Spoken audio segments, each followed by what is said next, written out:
y'all? We're back with Tough Talk, and I'm here with my host Nick. How you doing? In our lovely home here, and we have Confidence 703. We're just gonna go ahead and we're gonna finish up this interview. And I have a few more questions for you. I know you're probably tired of sitting here on your own couch in your own house, not playing Red Dead, but we talked about Land of the G's. We talked about Thanks Y'all. We didn't really get too much into, all of your projects between Thanks Y'all Volume 1 and what you're planning on doing now and what you're releasing this year. Mm-hmm. When you and I first met, you had just dropped 27. Mm-hmm. Tell me a little bit about that.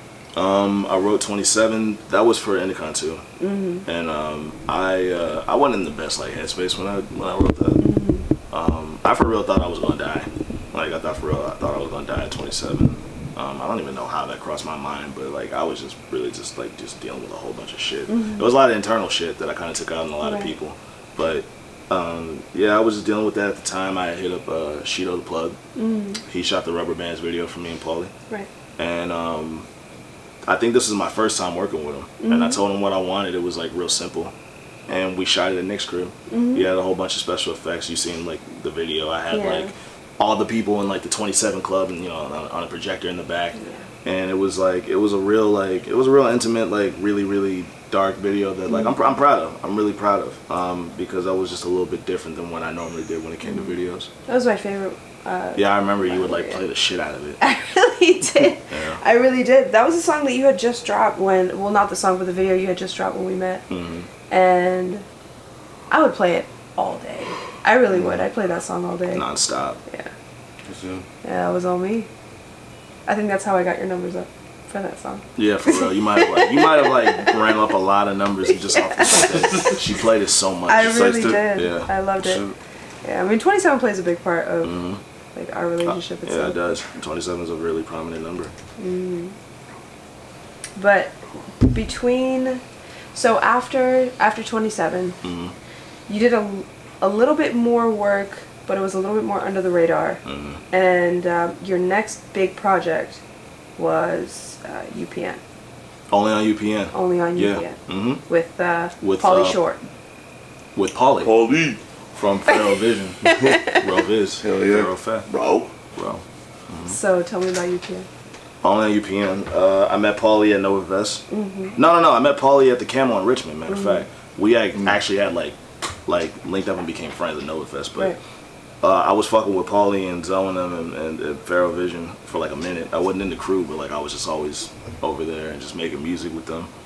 And I remember we had it was close to Christmas time. And at the time I was living with my parents. Mm-hmm. And they went out of town for Christmas. I had to stay back and work. My job just was not letting me take those days off. And I needed the money. So I stayed behind. So I'm just in this big ass house. And I'm in this big ass fucking house all by myself. And Paulie hits me up and he's like, come over, record some music. I'm like, all right, whatever. I can kill some time. I ain't got to be here by myself. So I'm over there. And I think maybe a week or two prior, we did one song. I think it was Black Saturday. We did that on a separate day. But when I went to his house that night, we did all the other 5 songs that night. And we get done, and Paulie said something. He was like, "Damn, I think we got enough for a little project." And I was like, "Shit, we do." And someone said something, and then Paulie got up and he walked out the room. And when he came back, he had a notepad or a clipboard or some shit, and he had a pen and he just started writing shit down. He was kind of mumbling to himself. And then so I think we left that day, came back the next day to do some last minute shit to the songs. Right. And he was like, all right, so we're gonna play it in a random order, and whatever order that we land on, that's gonna be the order. Mm-hmm. And no, that's not even, no, he said we're gonna play it and we're gonna try to sequence it. And the order that it went in, we fucked with it, so we were like, that's it. And he was like, we're not going to promote it, we're not going to do none of that shit, we're just going to drop it on him, just surprise him. Right. And we dropped it, and people were fucking with it. They really because we just knew that Rubber Bands was going to be the one that everybody liked. Yeah. We just knew. And we did the video for it with Shido. Mm-hmm. And people liked that too. And I think I think we won an award for It was Best video? best new song, I Something think. like Or was that. best new video, something like that. Was it? It was like best new song, Paulie? Well, it was like Switch Gears or some shit. It was Switch Gears. It was Switch Yeah, Gears. Best new song. That was best new song. Best Yep. new song. Yeah, it was Switch Gears. Yeah, Switch Gears won best new song.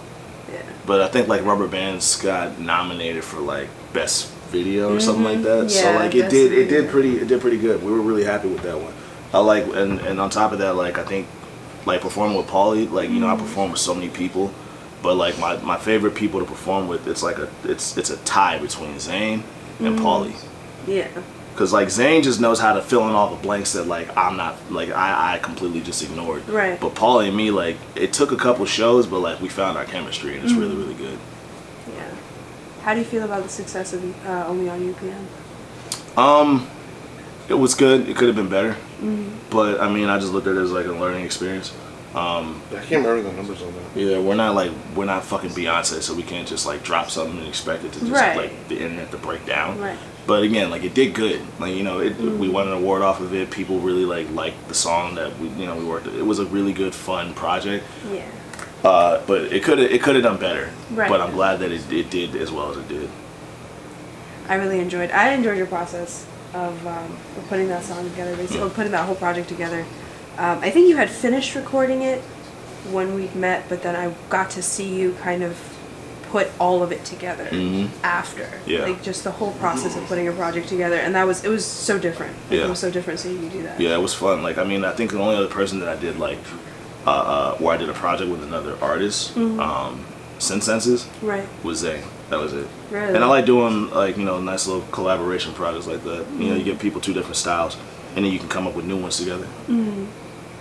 How do you think about your style, like, as far as now, like, the style you kind of come up with, and you know, you've kind of been doing that style for like a while now, like, and you felt, I don't know if you've been comfortable in it, but like you've been doing it for a really long time. Like, how do you feel about that style? What you mean when you say comfortable? Like, you've been doing it like a really long time, and like, so for like the numbers to not really be doing a whole lot for you, it's like how do you feel about this particular style for you to keep doing it for so long? How do I even answer that, dog? What do you like? I'm not understanding. Should I repeat it? Okay, so you're doing the style, right? And you got comfortable with it. So you keep saying that. You keep saying I'm getting comfortable. What do you mean by comfortable? You've been doing it a long time. I would think you're comfortable with it. What are you talking about? Like I gave you, bro. Like you have all my songs, dog. Like Right. comfortable. Like none of my projects sound the same. I don't know about that, but Bro, are you good? I'm fine, bro. I'm asking your style. I think you're really comfortable in this one style. What the fuck is my one style, Nick?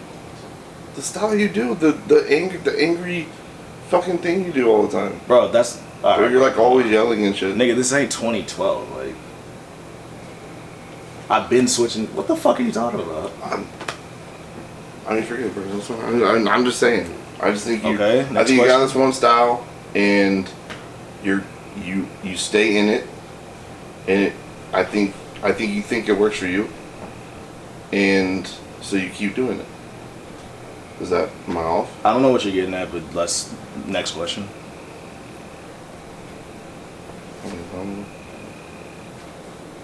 I think what I don't know. I think what Nick's trying to say is that like, are you? I'm trying to understand what you're trying to say. I just think. Look, I think people. Is it about numbers? Like. Well, that's my thing. I think if the numbers were to, go up or stay, or like escalate in a way. Fam, I know you're not bringing up numbers to me. I mean, that's where success is and shit. What? Is it? Strictly numbers? I mean, there's other things, but like numbers is a big deal. To fucking who, bro? To fucking what the fuck are you everyone? talking about right now, nigga? This don't even sound like you. Fucking numbers? Nigga, don't talk to me about no fucking Everyone numbers. looks at numbers. What are you talking about? What the fuck? My numbers are there, nigga. What the fuck you talking about? Compared to who? Now we're comparing? Who the fuck are we comparing to? I mean, 90 Wise had that one EP that was really fucking dope. I've got more numbers than his shit. Fucking Geronimo, anytime he drops, because he barely drops. I've got more numbers than his shit. What the fuck are you talking about? Dan V fucking has that million fucking... Why you keep bringing up Dan V? Why you keep bringing up Dan, bro? Numbers. Why you keep specifically bringing him up? Don't fucking talk to me about Dan, bro. This interview's about me. We're not talking about Dan. Dan's not even here. Why do you keep bringing that nigga up specifically? That's the second time you done that shit. The first time I let that shit slide. Bro, are you good? Am I bothering you? I'm fine. What's up? Dog. What's good? You're the one angry. I'm not angry, but I'm trying to figure out why you bringing up other niggas and we talking about me. This ain't about Dan B. Then you said I got comfortable. Let's talk about that since you want to say that I got comfortable. Let's talk about a guy who got really fucking comfortable. Timing. No. Hold on. Great fucking show. I love it. Thank you. Let me talk to Nick, okay? Let's talk about a guy who got really fucking comfortable. You were, what, a rapper? You were a rapper for a while. You were rapping with me. And what happened with that? I joined 5, you joined 5, and because you thought that because of all the niggas that was in that squad was so fire, you got comfortable. And not only did you get comfortable, you quit. Then you decided you wanted to be a manager. You were my manager, and then you got a whole bunch of other fucking people. You had 14 fucking people, and you love telling niggas that you managed 14 fucking artists, but you were so fucking comfortable, you couldn't even make one happy. And then you quit that after you got comfortable. Then you started a podcast. Did you not? You started a podcast. What happened with that? You got comfortable. You didn't want to interview people no more. So you fucking quit. Then you decided that you want, hold on. Then you decided you wanted to put shows together, right? You got comfortable with that and you quit. Then you started another fucking podcast. And what happened with that fucking podcast? What's happening with that podcast right now? The reason why I left for 3 fucking months. You got comfortable, nigga. So don't sit here and talk to me about how I got comfortable. Don't talk to me about Dan fucking V. I started this fucking scene that Dan is in, nigga, and you know that. All these niggas in this fucking room right now know that shit. I started that shit. I got the numbers. I got everything to fucking prove it. None of these niggas is fucking with me. Don't walk away from me, nigga. Don't do that bullshit, bro. Oh, so now you don't want to talk about it because we're talking about real shit. Nah, because what's up? Rappers be real sensitive when you bring up. Oh, so now I'm sensitive. Yeah. All right, that's fine. Walk the fuck away, nigga. I said some shit that you didn't like. Now you want to walk away. That's fine. Where's the fucking camera? Pick the fucking camera up. Pick it the fuck up. All you niggas, you see this? This stupid fucking piece of fucking leather?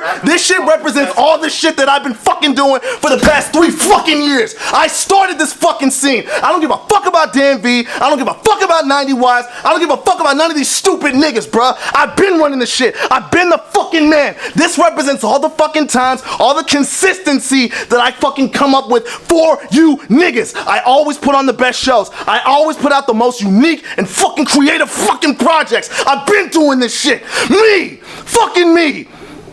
I'm tired of niggas acting like I don't got the fucking juice. You niggas been known I got the fucking juice. That's why you niggas go and tell niggas not to play my shit when I'm at fucking shows. That's why you niggas get so damn mad and try to put everything on me because you're insecure about the shit that I've done, the shit that I fucking created. I'm fucking Khan and you niggas need to start remembering that.